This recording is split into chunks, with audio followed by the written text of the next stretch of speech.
গেছিল, পরের দিনও অনেক কিছু হয়েছে, কিন্তু আমি সেগুলোর একদমই ভিডিও করিনি। কিন্তু প্রথম দিনকে আমি মন করেই করেছিলাম বরকে আমি দেখাবো বলে পরে, কারণ আমার বর আমার একটু কথা শোনে না।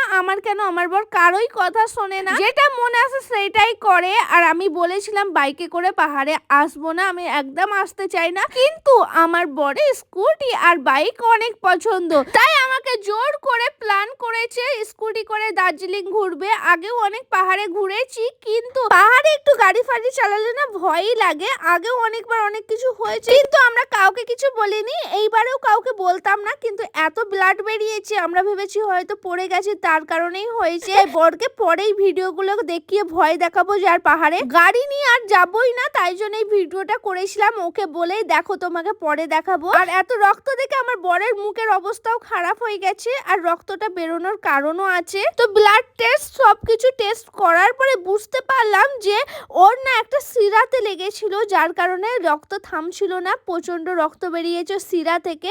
একটুখানি ফুটো হওয়ার পরেও রক্ত থামতে 3-4 দিন লেগেছিল, তার জন্য